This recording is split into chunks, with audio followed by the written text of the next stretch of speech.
كوبايه عسل اسود يا جماعه، هعمل لكم حاجه خطيره جدا حلوه انا بحبها والاولاد عندي بيحبوها، ومن الحاجات اللي انا بحب افطر بيها كده وانا رايح الشغل لما تبقى موجوده عندي في التلاجة. بص يا ست الكل، 2 بيضه بدرجه حراره الغرفه، عليهم رشه من الفانيليا السايله، تمام كده، يعني معلقه صغيره، وكوب عسل اسود او كوب الا ربع، لو بتحبيها مسكره يبقى كوب كامل، ومعلقتين سمنه كبار زي ما انت شايفه كده بالمنظر ده، وبالمضرب اليدوي يا ست الكل قلبي الخليط ده كله مع بعضه لحد لما يمتزج مع بعضه، تمام كده. وهنحط ربع كوب لبن، بس ده مش اساسي، يعني لو مفيش مش مهم تحطيه خلاص، ونص معلقه صغيره من الكربون الصوديوم، تمام، اللي مرسوم عليها الكوكيز، ما احنا يا جماعه بنعمل كوكيز، الكوكيز ده حاجه عظمه قوي وجميل جدا جدا.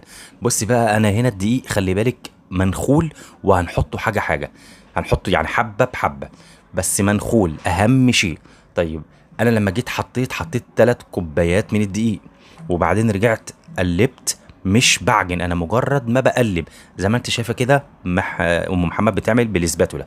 طيب لقيتها طريه، قمت مزود نص كوبايه دقيق، يبقى التوتال على البيضتين اللي انا حطيتهم دولت وعلى كوب العسل ده، حطيت 3 كوبايات دقيق ونص، 3 كوبايات دقيق ونص، ادتني الملمس الجميل الطري اللي ما بتلزقش. هنجيب بقى هنا شوكولاته خام، شوكولاته طبخ، ايا كان المتوفر عندك، الباكو اللي بيتباع في السوبر ماركت، هتاخده نصه كده وتقطعيه قطع وتدخليه عندك في العجينه. خلاص بصي ملمسها بيبقى ناعم كده، ما بيبقاش بيلزق، يبقى انت كده عملتي الكوكيز الملمسه المطلوب المظبوط قوي قوي قوي.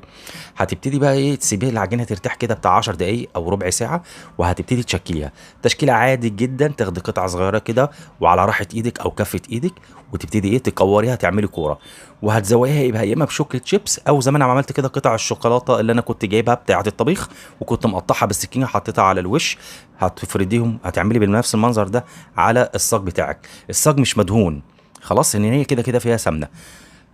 ادي الشكل النهائي بتاع الصاج. هدخلها في الفرن في الرف الاوسط على درجه حراره 180. هتقعد قد ايه في الفرن بتاعي انا عشان على قد حاله؟ قعدت 15 دقيقه، 18 دقيقه، 20 دقيقه تقريبا، 20 دقيقه تقريبا يا جماعه، لكن هي لو انت الفرن بتاعك ناره مظبوطه يعني 15 دقيقه ان شاء الله. خلاص كده يا ست الكل، وما فتحتش عليها الشوايه، وطالعه من تحت ومن فوق لونها جميل جدا. طعمها ايه بقى؟